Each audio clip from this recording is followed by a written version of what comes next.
बिस्मिल्लाहिर्रहमानिर्रहीम अस्सलाम वालेकुम। हम अपने लास्ट लेक्चर में वर्ड प्रोसेसर डिस्कस कर रहे थे, उसके साथ हमने रिव्यू किया था किसका, फेच डिकोड एग्जीक्यूट साइकिल का। आज हम वर्ड प्रोसेसर को आगे कंटिन्यू करेंगे और इसी के साथ हम चैप्टर नंबर 8 यानी अपने इस टर्म का लास्ट चैप्टर जो है वो डिस्कस करेंगे, स्प्रेडशीट। स्टार्ट करते हैं।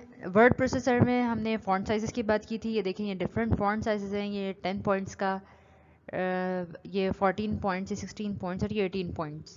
सही, किस किस तरह से आपका टेक्स्ट इंक्रीज़ हो रहा है। इसके अलावा आपके पास अपर और लोअर केस का ऑप्शन भी होता है। अपर केस, फर्स्ट करें आपके पास, जब आपके पास टूल बॉक्स है ना, उसी में ऑप्शन होता है। जैसे मैंने लिखा है अली स्मॉल में। अब अगर मुझे इसको कैपिटल में करना है तो मैं जस्ट जो भी काम करना होता है ना, आपने आपने क्या करना होता है, वो टेक्स्ट सेलेक्ट किया आपने। सही है, टेक्स्ट सेलेक्ट करेंगे, टेक्स्ट सेलेक्ट करके आप ऊपर जाएंगे, आपके पास इस तरह से एक सैम्बल आएगा, small A capital A N small A. सही है, आप क्या कर देंगे, उसे कन्वर्ट कर देंगे तो ये क्या हो जाएगा, ये कैपिटल लेटर्स में लिखा हुआ आ जाएगा, ऐसे लिखा हुआ आ जाएगा अली। आपको दोबारा से मिटा के लिखने की ज़रूरत ही नहीं है। ये फीचर भी अवेलेबल है। चलते हैं पैराग्राफ फॉर्मेटिंग पे। आपको भाई देखें, आप पैराग्राफ स्पेसिंग कर सकते हैं, आप उस पैराग्राफ के ऊपर बॉर्डर्स लगा सकते हैं, शेडिंग कर सकते हैं, मल्टीपल चीज़ें हैं। उसके अलावा आप, आपके पास मल्टीपल पैराग्राफ्स हैं, जैसे आपने एक पेज में एडजस्ट करना है और वो एक पेज में, तो आप उसे मार्जिन उसकी सेट करके और आप उसे एक पेज में एडजस्ट कर सकते हैं। इसके अलावा आपने कितनी ब्लैंक स्पेसेस रखनी है एक लाइन के बीच में, एक पैराग्राफ में, वो भी आप डिसाइड कर सकते हैं। जैसे आप एंटर प्रेस करेंगे, आप एक न्यू लाइन पे चले जाएंगे। जैसे अपने पैराग्राफ चेंज करना हो, आप एंटर प्रेस करें और आप एक न्यू लाइन पे जो है अपना पैराग्राफ कंटिन्यू कर सकते हैं। अच्छा जी, नेक्स्ट आपके पास डॉक्यूमेंट्स फॉर्मेटिंग है। अब क्या किया है, ये एक छोटा सा डॉक्यूमेंट है, आप उस पर हेडर फूटर लगा सकते हैं। हेडर जो हर पेज के ऊपर नज़र आए, फूटर जो हर पेज के एंड में नज़र आए। जैसे मैंने फूटर पे पेजेस लगाए तो हर पेज, हर जैसे ही पेज चेंज होगा उसके ऊपर पेज नंबर लिखा हुआ आ जाएगा, जैसे आपके नोट्स के ऊपर लिखा हुआ होता है। इसके अलावा आपके पास क्या चीज़ थी, अच्छा जी, इसके अलावा आपके पास हेडर फूटर हो गया। आप अपने पेज की, अपने डॉक्यूमेंट की ओरिएंटेशन सेट कर सकते हैं। आपने लैंडस्केप में करना है या आपने पोर्ट्रेट करना है। पोर्ट्रेट वर्टिकल व्यू होता है पेज का, इस तरह का। मोबाइल में भी तो होता है कि हमने भाई पोर्ट्रेट व्यू करना है या लैंडस्केप व्यू करना है। लैंडस्केप में आप अपना मोबाइल यूँ रखते हैं, या आपने लैंडस्केप करना है अपना डॉक्यूमेंट। अगर आपके असाइनमेंट में लिखा हुआ है कि भाई आपने लैंडस्केप सबमिशन करानी है तो आपने लैंडस्केप चूज़ करना है। अगर आपका लिखा हुआ है कि भाई आपने पोर्ट्रेट में सबमिट करानी है तो आपने ऐसे लिखना है। इसके अलावा डिफरेंट पेज साइजेस हैं, आपके पास लिखा हुआ आएगा उसमें। A4 पेज हम मोस्टली इस्तेमाल कर रहे होते हैं अपने होम और कॉलेज और स्कूल एकेडमिक यूज़ के लिए, जो है बेसिकली A4 साइज़ पेपर ही इस्तेमाल किया जाता है मोस्टली। अच्छा जी, उसके अलावा हेडर फूटर हो गया। हेडर फूटर बता दिया मैंने आपको। पेज साइज आपके पास ये एक लिखा हुआ है, ये है आपका हेडिंग सेक्शन, जहाँ पे आप हेडिंग लिखते हैं, which is also called the header. आपने बड़ा अच्छा सा हेडर बनाया। इसी तरह का एक डॉक्यूमेंट मैं आपको, सेम डॉक्यूमेंट आपके असाइनमेंट में दूंगी, आपने बिल्कुल इसी तरह का डॉक्यूमेंट मुझे बना के देना है विद द सेम। आप इमेज की जगह कोई और इमेज ले सकते हैं, वरना ये थेफ्ट की इमेज आपको क्लिप आर्ट्स में इंसर्ट में जाएं, क्लिप आर्ट्स में जाएं, थेफ्ट लिखें, थीफ लिखें, तो आपको मिल जाएगा कि भाई थीफ जो है वो इस तरह का होता है क्लिप आर्ट्स में। तो आपको क्लिप आर्ट मिल जाएगा। उसके बाद आपने क्या करना है, क्लिप आर्ट के बाद आपने अपने पैराग्राफ को, सॉरी, अपने पेज को 3 कॉलम्स में डिवाइड करना है। ओरिएंटेशन आपने पोर्ट्रेट रखनी है, अपने हेडर भी लगाना है, फूटर भी लगाना है। इसमें फूटर तो नज़र नहीं आ रहा, लेकिन आप फूटर पे कुछ भी लिख दीजिएगा। आप फूटर पे लिख दीजिएगा पेज नंबर। सही, ये सारी चीज़ें करके आपने बिल्कुल एज इट इज़ सबमिट करवानी है, ताकि मुझे पता चल जाए आपको वर्ड प्रोसेसर क्लियर कट समझ आ गया, आपको बहुत सारे फीचर्स इसके इस्तेमाल करने आ गए। नेक्स्ट मूव करते हैं आपके पास ये 3 कॉलम्स फॉर्मेट सेक्शन है, ये भी हमने देखा है। अच्छा जी, अब आपके पास क्या था, कुछ फीचर्स हैं। लैंग्वेज टूल्स की बात की कि भाई मल्टीपल लैंग्वेजेस होती हैं जिसमें, जिसको आपका वर्ड प्रोसेसर सपोर्ट कर रहा होता है। इसके अलावा टेबल्स हैं, मेल मर्ज है, टेबल्स भी इंसर्ट कर सकते हैं, जैसे भी मैंने आपको टाइम टेबल का असाइनमेंट दिया था तो उसमें आपने रॉज और कॉलम्स इंसर्ट किए थे। आप कस्टमाइज़ कर सकते हैं कि कितने नंबर ऑफ कॉलम्स और कितने नंबर ऑफ रॉज आपको चाहिए। इसके अलावा भी वो ऐड का साइन आपके पास शो कर रहा होता है, कॉलम्स में भी और रॉज में भी, कि भाई किस तरह से जो है मतलब, और अगर आपको रॉज बाद में इंक्लूड करनी है तो वो भी आप कर सकते हैं, कॉलम्स भी अगर आपको बाद में ऐड करने हैं तो आप कर सकते हैं। इसके अलावा आपके पास मेल मर्ज का फीचर है, ये हम लैब में भी डिस्कस करेंगे। मेल मर्ज में क्या होता है कि आप एक सिंगल डॉक्यूमेंट जो है वो मल्टीपल लोगों को एक साथ सेंड कर रहे होते हैं। इसके अलावा आपके पास ग्राफिक सपोर्ट करता है, आप क्लिप आर्ट्स इंसर्ट कर सकते हैं, कोई पिक्चर इंसर्ट कर सकते हैं बैकग्राउंड पे भी और फ्रंट पे भी, ऑडियो इंसर्ट कर सकते हैं, वीडियो इंसर्ट कर सकते हैं। इसके अलावा आपके पास डेस्कटॉप पब्लिशिंग का फीचर है। डेस्कटॉप पब्लिशिंग का फीचर क्या है आपके पास, डेस्कटॉप पब्लिशिंग में आपके ये बेसिकली कॉम्बो होता है ग्राफिक्स का और किसका, वर्ड प्रोसेसर का। मतलब टेक्स्ट का और ग्राफिक्स का कॉम्बो होगा जिसे आप कहेंगे डेस्कटॉप पब्लिशिंग। इसमें क्या होता है बेसिकली आपके पास एक इस तरह की एप्लीकेशन होती है जिसमें आप जो है ग्राफिक्स भी जो है अपनी डिज़ाइन कर सकते हैं। कोई चीज़ जैसे आपने विजिटिंग कार्ड हो गया और कोई भी चीज़ आप अपनी डिज़ाइन कर सकते हैं। उसके अलावा आप क्या कर सकते हैं, उसके अलावा आप इसमें टेक्स्ट एडिटिंग भी कर सकते हैं।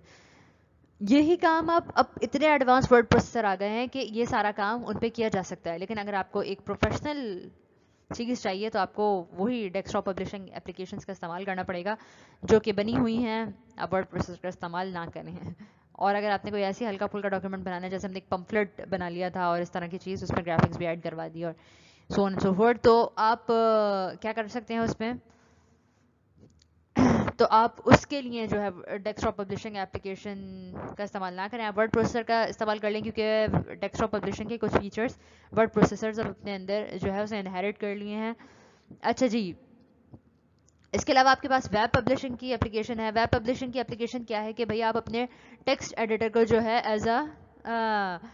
आप अपने टेक्स्ट एडिटर को as a website publishing application के तौर पर इस्तेमाल कर सकते हैं। जैसे आपने कोई भी डॉक्यूमेंट लिया उसको HTML के फॉर्मेट में कन्वर्ट कर दिया, तो ये आपके पास क्या कहलाएगा, वेबसाइट पब्लिशिंग। और आप अपने वर्ड प्रोसेसर को as a website publishing application इस्तेमाल कर सकते हैं। अगर आपने कोई सिंपल सा कोई डॉक्यूमेंट लिखना है HTML का, तो आप उस पर लिख सकते हैं। आप अपने वर्ड प्रोसेसर को इस्तेमाल करके उसके ऊपर अपनी कोई भी जो है सैम्पल एक डॉक्यूमेंट लिख सकते हैं। अगर आप कहेंगे तो फिर मैं एक असाइनमेंट उसमें ऐड कर दूंगी वीडियो ट्यूटोरियल के साथ कि आप अपने वर्ड प्रोसेसर को एज अ टेक्स्ट डॉक्यूमेंट कैसे इस्तेमाल करेंगे। वैसे सिंपल टेक्स्ट एडिटर ये इस्तेमाल होते हैं मोस्टली जब HTML CSS सिखा रहे होते हैं ना, तो आपके पास वर्ड पैड इस्तेमाल करवा दिया, आपके पास वर्ड इस्तेमाल करवा दिया। अगर आप इसको .html के टेक्स्ट HTML से सेव करेंगे तो आपका जो डॉक्यूमेंट है वो फिर वर्ड पे नहीं खुलेगा, वो किस पे खुलेगा, वो फिर आपका खुलेगा एक अदद ब्राउज़र पे, क्योंकि वो HTML डॉक्यूमेंट होगा तो उसको खोलने के लिए ब्राउज़र की ही ज़रूरत पड़ेगी। तो चलें बल्कि हम कर लेंगे इसका एक असाइनमेंट, ताकि आपको पता चल जाए कि भाई एक वर्ड प्रोसेसर जो है एज अ टेक्स्ट डॉक्यूमेंट भी इस्तेमाल हो सकता है। एक छोटा सा वेब पेज बना लेंगे, जैसे किसका है, जैसे आपके पास गूगल का वेब पेज है या फेसबुक का वेब पेज डिज़ाइन करके देख लेंगे। थोड़ी सी आपकी प्रैक्टिस भी हो जाएगी और आपको मज़ा भी आ जाएगा कि भाई इसका ये फीचर है जो हम इस्तेमाल कर रहे हैं। सही, तो मैं एक फेसबुक की एप्लीकेशन का जो फ्रंट पेज है ना, वेब एप्लीकेशन आपने देखी होगी फेसबुक की, उसका जो फ्रंट पेज है वो हम डिज़ाइन करके देख लेंगे वो कैसा होता है, या फिर हम कोई गूगल का जो फ्रंट पेज है वो डिज़ाइन कर लेंगे, जैसा जिसमें ज़्यादा आसानी होगी वो कर लेंगे, ताकि आपका ये रिवीजन मतलब आपकी थोड़ी सी प्रैक्टिस हो जाए। हालांकि आपके कोर्स का पार्ट नहीं है लेकिन फिर भी हम कर लेंगे, क्योंकि आजकल आपके पास टाइम भी होता है और अच्छा आपकी प्रैक्टिस हो जाएगी। चलते हैं हमने ये लास्ट वीक भी डिस्कस किया था, विजिविक इसका फीचर है, what you see is what you get. इसको कहते हैं विजिविक, कि जो भी चीज़ आप देख रहे होते हैं वही चीज़ जो है आप एक्सपीरियंस भी कर रहे होते हैं, वही चीज़ आपको आपके पेपर पे भी नज़र आ रही होती है। ये फीचर है आपके एक वर्ड प्रोसेसर का। Mac write Microsoft Word and other word processing programs for bitmapped Apple Macintosh screen, and introduced in 1984, were probably the first true WYSIWYG word processor to become known to many people until the introduction to Microsoft Windows. 1984 में जो असली जैसे कहा जाता है ना विजिविक, वो introduce हुआ था। विजिविक बेसिकली वर्ड प्रोसेसर की वो फीचर है जिसमें जैसा आपको स्क्रीन पे नज़र आ रहा है ना, बिल्कुल एज इट इज़ आपको आउटपुट नज़र आएगा आपके पेज के ऊपर हार्ड कॉपी में। स्क्रीन का आउटपुट सॉफ्ट कॉपी और पेज का output hard copy. Hard copy में आपको बिल्कुल वही नज़र आएगा जो आपको सॉफ्ट कॉपी पे नज़र आ रहा है। क्या है नेक्स्ट आपके पास कुछ फीचर्स हैं वर्ड प्रोसेसर सॉफ्टवेयर के जिसमें लैंग्वेज टूल्स हैं। अच्छा भाई, लैंग्वेज टूल्स में आपके पास क्या क्या चीज़ आ जाती हैं? आपके पास स्पेलिंग चेक, हमने लैंग्वेज पैकेज की भी बात की थी कि कौन कौन से पैकेजेस आ रहे होते हैं लैंग्वेज के। मल्टीपल लैंग्वेजेस का पैकेज जो है आपका MS वर्ड जो है वो सपोर्ट करता है। इसके अलावा क्या क्या करता है, मैंने कहीं स्पेलिंग गलत लिख दी टाइप करते हुए तो वो मेरी स्पेलिंग करेक्ट कर देगा। अक्सर ऑटो करेक्ट भी कर देता है। अक्सर जो है वो उस पर एक रेड स्क्विगली लाइन वो बना के देता है और जिससे पता चलता है कि भाई मेरी स्पेलिंग मिस्टेक है। जैसे ही आप उस पर राइट क्लिक करेंगे ना, वो ऑटोमेटिकली आपको वेरियस ऑप्शन शो करेगा कि भाई आप क्या लिखना चाहते हैं। इन वेराइटी ऑफ ऑप्शंस में से आप क्या लिखना चाह रहे थे, तो आप वो करेक्ट कर लें उसकी स्पेलिंग। अच्छा जी, ग्रामर चेकिंग, ग्रामर के लिए ब्लू लाइन आ रही होती है बेसिकली। अगर मैंने दो स्पेसेस दे दिए तो वो ब्लू लाइन दे देगा। अगर मैंने फर्स्ट वर्ड कैपिटल लिखा तो वो ब्लू लाइन दे देगा। वो रेड लाइन जो है वो बेसिकली स्पेलिंग मिस्टेक्स के लिए होती है और ग्रामर मिस्टेक के लिए वो ब्लू स्क्विगली लाइन दे रहा होता है, जिससे हमें पता चल रहा होता है कि भाई कि आपने क्या करना है, मतलब कौन सा ग्रामर का रूल है जिसको आपने जो है वो फॉलो नहीं किया, वो शो करेगा। अच्छा, इसके बाद आपके पास थिसॉरस का फीचर होता है। थिसॉरस आपके पास क्या चीज़ होती है, आपने बचपन क्लास 5 से मैट्रिक तक पढ़ी होगी। थिसॉरस में क्या होता है, आपके पास सिनोनियम्स होते हैं और एंटोनियम्स होते हैं। Word with similar meaning and word with opposite meaning. मैं कोई डॉक्यूमेंट लिख रही हूँ या मैं किसी का डॉक्यूमेंट कॉपी कर रही हूँ अपने वेबसाइट पे पब्लिश करवाने के लिए, सही है। मैंने वर्ड प्रोसेसर खोला, उसका डॉक्यूमेंट कॉपी किया, इधर पेस्ट किया, और मैंने कहा कि भाई ये तो कॉपी राइट का क्लेम हो जाएगा इस पर, तो मैं क्या करूँगी, तो मैं उसमें से कुछ वर्ड्स या मोस्टली वर्ड्स क्या करूँगी, थिसॉरस खोलूँगी। मेरा वर्ड प्रोसेसर तो बड़ा रिच है, उसके पास थिसॉरस होती है। तो फिर मैंने क्या किया, वो वर्ड सेलेक्ट किया। वर्ड सेलेक्ट करके किस में होता है, रिव्यू में ऑप्शन होता है आपके पास थिसॉरस का। रिव्यू की टैब होगी, रिव्यू के टैब में जाएंगे तो आपके पास थिसॉरस का ऑप्शन होगा। मैंने एक वर्ड सेलेक्ट किया, उसके कॉरस्पॉन्डिंग सिनोनियम्स जो है वो वहाँ शो कर देगा, और फिर मैं उसको क्या करूँगी, उस टेक्स्ट को अपने हिसाब से एडजस्ट कर दूँगी या पैराफ्रेज कर दूँगी, तो वो मेरा टेक्स्ट हो जाएगा। तो कितना आसान सा काम है, रीफ्रेजिंग में आपको बहुत मदद देगा। और अपने स्पेलिंग चेक देखा, ग्रामर पास ये स्पेलिंग फीचर का है। देयर की स्पेलिंग गलत लिखी हुई है, ऊपर मैंने वूप्स लिखा हुआ है कि भाई देयर कौन सा देयर आप करना चाह रहे हैं। इसमें मल्टीपल ऑप्शंस हैं जिसमें आपको देयर, थर्ड, टाइन, टाई, हायर, शायर, थर्ड, थियर और देयर सारे ऑप्शंस आपके पास अवेलेबल हैं। तो आप देख लें इसमें से आपने कौन सा चूज़ करना है, कौन सा ऑप्शन से आपने इसको रिप्लेस करना है। इसके अलावा आपके पास फाइंड एंड रिप्लेस का फीचर होता है। फाइंड एंड रिप्लेस में क्या होता है कि भाई मैंने हर जगह जो है ना स्पेलिंग गलत लिख दी, या हर जगह जो है ना मुझे एक वर्ड का सिनोनियम चेंज करना है, सही है। पहले मैंने सिनोनियम थिसॉरस खोली, उसका सिनोनियम ढूंढा, उसको सिनोनियम देखा, उसको सिनोनियम जो है अप्रोप्रिएट इंसर्ट किया। उसके बाद जो है क्या करना है, मुझे वो वर्ड मेरे 100 पेजेस के डॉक्यूमेंट में थाउजेंड्स ऑफ टाइम्स इस्तेमाल हुआ है, तो मैं क्या करूँगी, मैं करूँगी कंट्रोल एफ से वो करेगा उसको फाइंड। और रिप्लेस में क्या होगा, फाइंड किया उसने उस वर्ड को, और नीचे उसका रिप्लेस का ऑप्शन होगा कि भैया आपने उसको रिप्लेस करना है तो आप उसको रिप्लेस कर दें। फर्स्ट करें मैंने फाइंड को सर्च से रिप्लेस करना है, तो मैंने फाइंड की जगह क्या लिख दिया, सर्च, और वो जहाँ जहाँ फाइंड लिखा था वहाँ सर्च लिखा हुआ आ गया।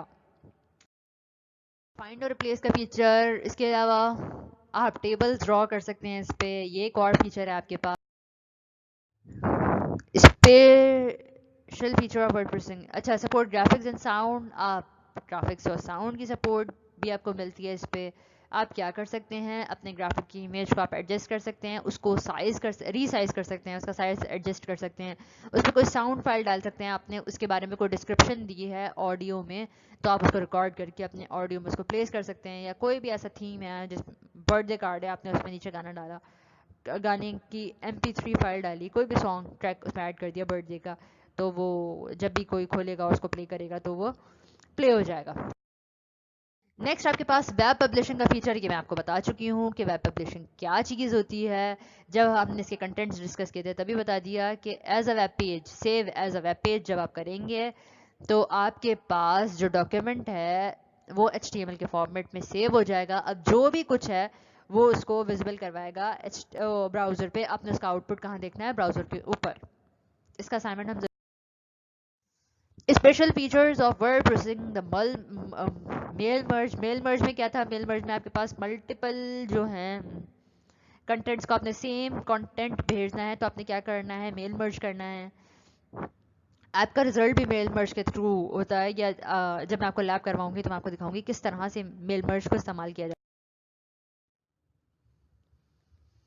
अब आपके पास क्या है? मेमो। ये एक सिंगल मेमो है, मैंने एक ग्राफिक इंपोर्ट की, इस पे एक साउंड एम्बेड किया, एक साउंड फाइल जो है एम्बेड की गई है इसके ऊपर। अब मुझे क्या करना है? इसे multiple to all JJI employees को सेंड करना है। तो मैं क्या करूँगी? इसे सेंड कर दूंगी तो ये मल्टीपल एम्प्लॉयज़ के पास चला जाएगा by the help of the word pro. ये वर्ड प्रो भी एक आपके पास टेक्स्ट एडिटर है। इसके थ्रू मैंने क्या किया? एक मेमो क्रिएट किया और सबको भेज दिया। Special features of the word processing templates. Multiple templates होते हैं भाई आपके पास। आपने मल्टीपल साइट्स को किस तरह से रखना है, उसमें आपके पास टेम्पलेट्स होंगे कि भाई आप कौन सा टेम्पलेट इस्तेमाल करते हैं। अगर आपने दो चीज़ों का कंपैरिजन करना है तो उसका टेम्पलेट अलग है। अगर आपने बुलेट्स पे बनानी है स्लाइड्स तो उसका टेम्पलेट अलग है। आपने एक दफ़ा ऐड करा दिया तो आपके पास सारी स्लाइड पे सेम चीज़ें शो हो रही होती हैं। वैसे आप अलग अलग कलर्स भी स्लाइड के सिलेक्ट कर सकते हैं। तो ये आपके पास क्या हो गया? ये आपके पास एक टेम्पलेट आ गया। फर्स्ट करें, मैंने एक टेम्पलेट क्रिएट करके उसमें ऐड करवा दिया कि भाई जब भी मुझे क्या बनाना हो, एक विजिटिंग कार्ड बनाना हो तो मैं इस तरह से बना लूँ। ये आपके पास विजिटिंग कार्ड का ऑप्शन है। इसका भी मैं आपको असाइनमेंट दूंगी, इसको आप देख लें और इसको आप कैप्चर करके अपने पास रख लीजिएगा। आपने इसी तरह का एक विजिटिंग कार्ड बताना है जहाँ पे आपका लोगो, किसी भी चीज़ का लोगो उठा के आप वहाँ लगा दीजिएगा। फर्स्ट करें, अगर मैं मैकडोनल्ड्स का कह रही हूँ तो मैकडोनल्ड्स के विजिटिंग कार्ड में मैकडोनल्ड्स का लोगो आ गया। या कॉलेज का कह रही हूँ तो कॉलेज का बना लीजिएगा, SCCT का लोगो लगा के और नेम लिख के और पर्टिकुलर उसकी सारी इन्फॉर्मेशन, इसका फैक्स, ईमेल, टेलीफोन नंबर और उसका एड्रेस लिखकर एक विजिटिंग कार्ड आपने डिज़ाइन करना है। विद द सेम साइज़ आपने देखना है कि भाई विजिटिंग कार्ड का साइज़ क्या होता है, फिर आपने उसे डिज़ाइन। पास है desktop publishing application DTP, specialised for designing and laying out long documents जैसे मैगजीन्स और बुक्स। जैसे आपने मैगजीन कवर बनाया, उसके लिए आपको किसकी ज़रूरत पड़ेगी? ग्राफिक्स की ज़रूरत पड़ेगी, HD ग्राफिक्स की ज़रूरत पड़ेगी। तो आपने वो उसमें प्लेस कर दिया। आप चाहते हैं तो ये भी कर सकते हैं, लेकिन अगर आपको वाकई फाइन ट्यूनिंग चाहिए उसकी तो आपको DTP ही इस्तेमाल करना चाहिए। इसके बहुत सारे फीचर्स आपको, कुछ बहुत सारे फीचर्स जो है ना, कुछ नहीं, बहुत सारे फीचर्स आपको आपके वर्ड प्रोसेसर में भी available. Next, converting document into world wide web. ये भी देखा था हमने कि हम किस तरह से इसको क्रिएट कर सकते हैं। ready to publish on the world wide web to create HTML document, create a normal document then save it in the HTML format। मैंने कहा .html लगा के आप उस डॉक्यूमेंट को सेव कर दें तो जब भी आपका डॉक्यूमेंट वो खुलेगा तो वो HTML की फाइल हो जाएगी। वो अगर आपने एज अ डिफ़ॉल्ट ब्राउज़र आपका गूगल क्रोम है तो वो गूगल क्रोम के उसमें फॉर्मेट में शो होगा, बल्कि जबकि आपका वो टेक्स्ट डॉक्यूमेंट था जिसको आपने सेव किया है। तो इस तरह से आपका एक टेक्स्ट डॉक्यूमेंट बन जाता है। नेक्स्ट, अब हम लेक्चर नंबर 1 स्प्रेडशीट का इस्तेमाल करते हैं। स्प्रेडशीट के कुछ फीचर्स डिस्कस करेंगे। ये भी छोटा सा चैप्टर है। इसके भी फंक्शंस और फीचर्स और इसकी डेफिनेशन पूछी जाती है तो इसके फंक्शन फीचर्स सारी चीज़ें अपने दिमाग में बिल्कुल बिठा लीजिएगा कि कौन कौन से फंक्शंस और फीचर्स हैं। इसकी हमने लैब्स भी देखी थी जो मैंने रिकॉर्ड करवा के आपको पोस्ट की थी आपकी गूगल स्ट्रीम पर। ये आपका है चैप्टर नंबर 8। अच्छा जी, A word processor just not a single text-based workspace composed of rows and column। आपकी स्प्रेडशीट जो होती है ना वो रॉ कॉलम पे कंसिस्ट करती है जिस पे आप अपनी स्ट्रिंग को प्रोसेस कर सकते हैं, न्यूमेरिकल वैल्यूज प्रोसेस कर सकते हैं। एज अ कैलकुलेटर पैड जो है ना वो वर्क कर रहा होता है। सही है, मतलब आप जिस चीज़ को, जिस सेल को, सेल क्या होता है आपके पास, ये भी हमने डिस्कस किया था।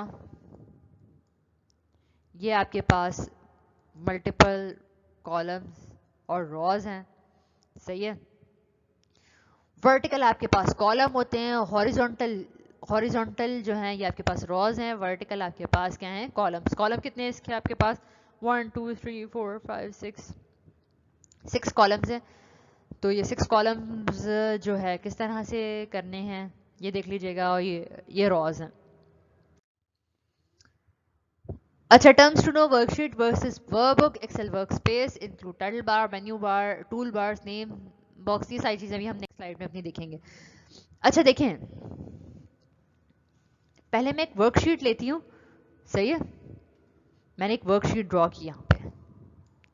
हम सारी ये चीज़ें जो है इसी पे देख लेंगे कि भाई ये जो सारी चीज़ें लिखी हैं ये हैं क्या।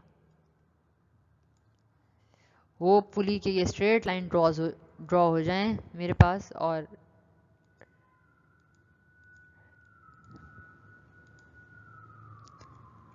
ये मैंने यहाँ पे 1 2 3 4 5 कॉलम्स मैंने यहाँ बना लिए हैं, और रॉज आ गई हैं यहाँ पे 1 2 3 4 रॉज हैं मेरे पास।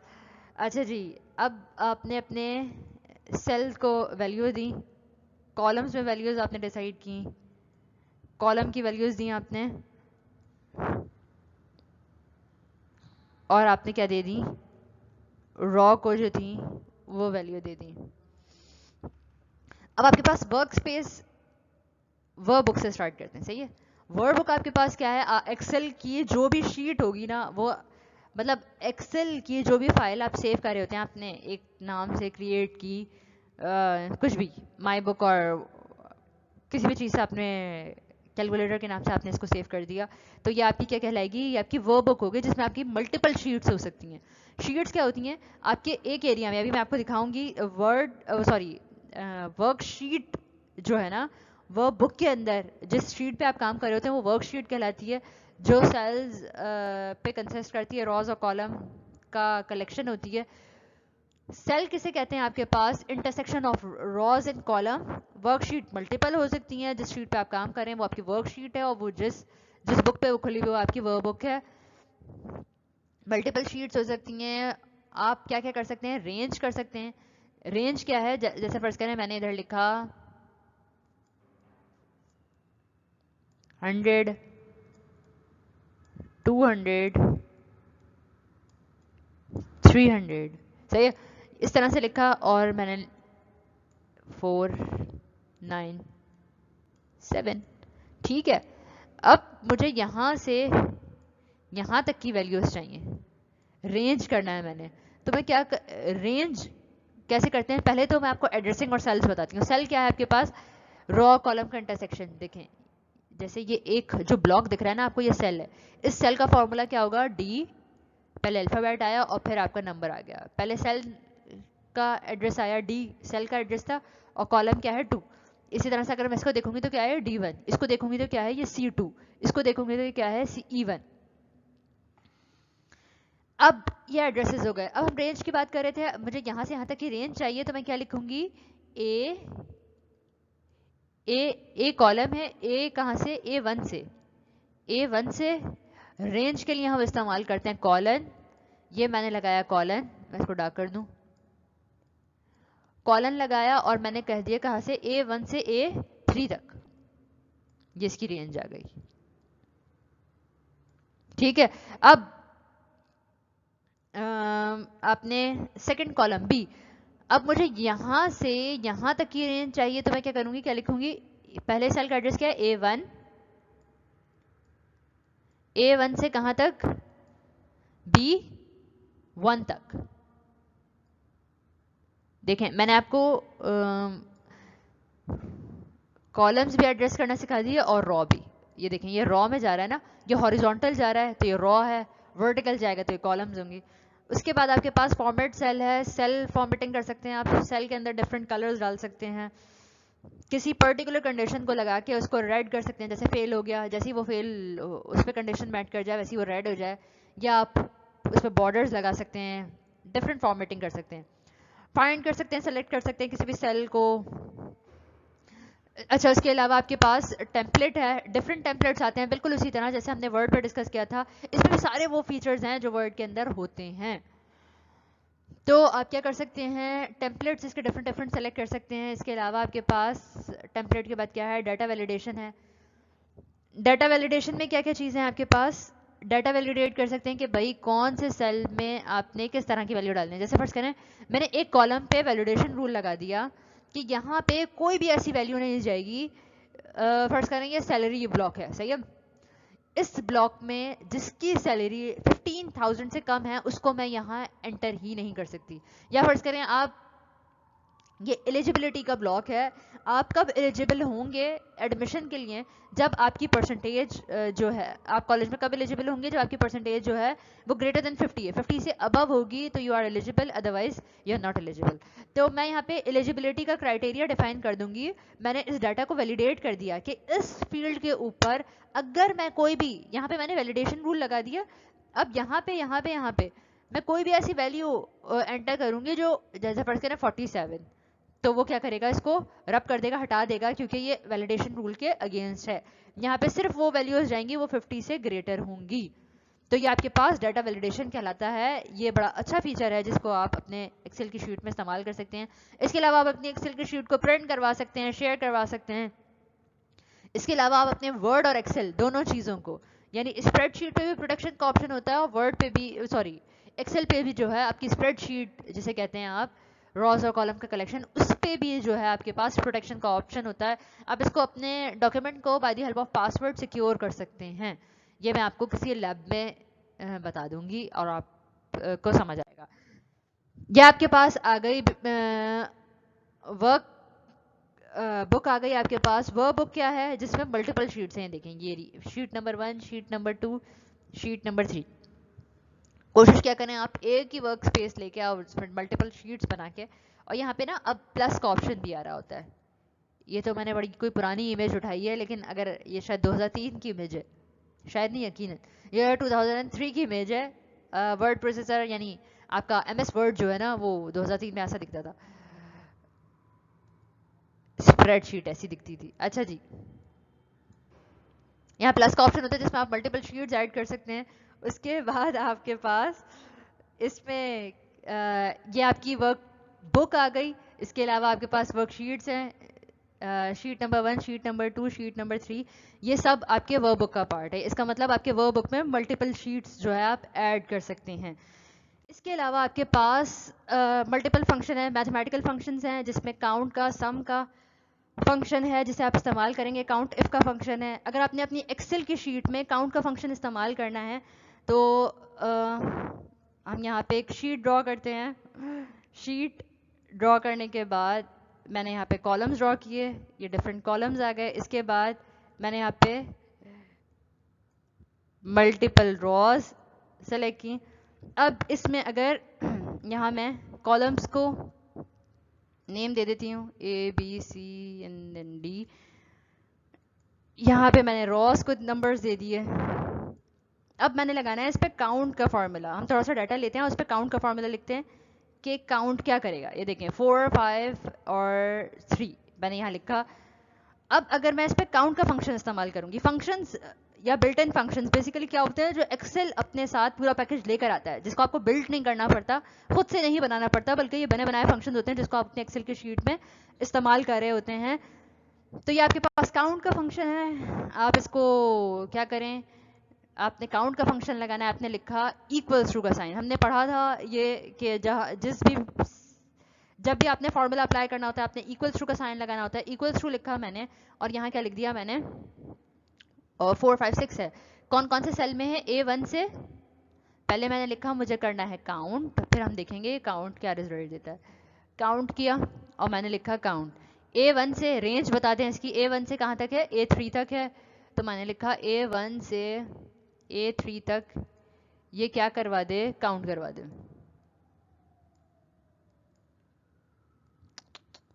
A1 से A3 तक ये काउंट करवा देगा। और काउंट करवाने के बाद जो जैसे कि आप एंटर प्रेस करेंगे ना, एंटर की हिट करेंगे तो आपके पास आंसर आ जाएगा इसका कितने सेल में वैल्यूज हैं, ये जस्ट ये काउंट करके बताएगा। अभी मेरे पास 1 2 3 3 कॉलम्स वैल्यूज हैं, 3 सेल में वैल्यूज हैं, 1 2 3, यहाँ तक का फॉर्मूला लगाया ना मैंने। यहाँ पे 3 वैल्यूज हैं तो ये तीनों का क्या करेगा, ये रिजल्ट देगा 3। काउंट करेगा, काउंट का मतलब क्या है, काउंट करेगा कितने सेल्स में वैल्यूज हैं। अगर मैं इसको सम का फंक्शन अप्लाई कर दूँ ना, फंक्शंस के बाद ये पैरेंथेसिस आती हैं, ओपनिंग और क्लोजिंग पैरेंथेसिस मस्ट आती हैं फंक्शन के बाद। सही है। ये सम की अगर हम बात करें तो सम, अगर मैं इस पर काउंट की जगह क्या लिखूं, मैं यहाँ पे सम लिख दूं।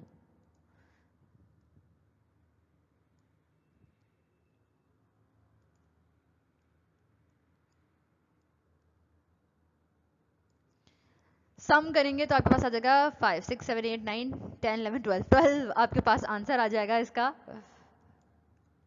सम का मतलब आपको पता है, सम क्या है, प्लस कर लेगा 4 5 3 को ए वन से ए थ्री तक आपने फॉर्मूला लगाया, आपके पास आंसर आ गया 12।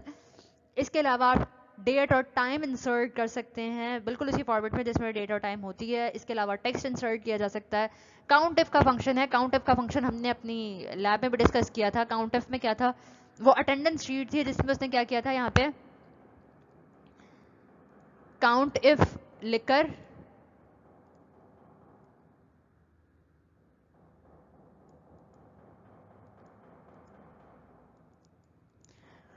काउंट इफ लिखा और उसमें उसने क्या कर दिया था, मैंने यहाँ पे अटेंडेंस शीट थी, यहाँ प्रेजेंट प्रेजेंट फर्स्ट करने एक अली एक स्टूडेंट था जिसकी प्रेजेंट थी, सही है, और मैंने फॉर्मूला लगाया इसमें A1 से कहाँ तक आ रहा है, ये भी एब्सेंट है।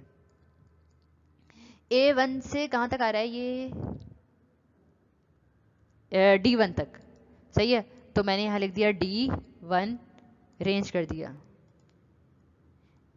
A1 से D1 तक, मैंने इसको रेंज किया। A1 से D1 तक कितना जाएगा, ये A1 से D1 तक इसको रेंज करने के बाद ये भी लिखना था, क्या लिखना था कि इसमें नंबर ऑफ एब्सेंट्स काउंट करना है या नंबर ऑफ प्रेजेंट। मैंने कहा अटेंडेंस में मैंने नंबर ऑफ प्रेजेंट काउंट करना है, तो वो क्या रिटर्न करेगा मुझे 1 2 प्रेजेंट्स हैं, इसकी 2 रिटर्न कर देगा मुझे इसमें, सही है। अगर मैं एब्सेंट काउंट करूँगा तो एब्सेंट भी 2 ही हैं। तो अब इस जहाँ तक हमने पढ़ा है यहाँ तक अगर आपका कोई क्वेश्चन है तो आप पूछ सकते हैं। इसके बाद हमारा जो है वो लास्ट लेक्चर होगा जिसमें अपने एग्जाम का भी डिस्कस कर लेंगे कि एग्जाम में किस तरह से क्वेश्चन आएंगे और आपने किस तरह से अटेम्प्ट करने हैं इन सारे चैप्टर्स के, और ये वाला चैप्टर जो है इस चैप्टर को भी जो है हम कंप्लीट कर लेंगे। अब आपके जो क्वेश्चन हैं वो आप पूछ सकते हैं।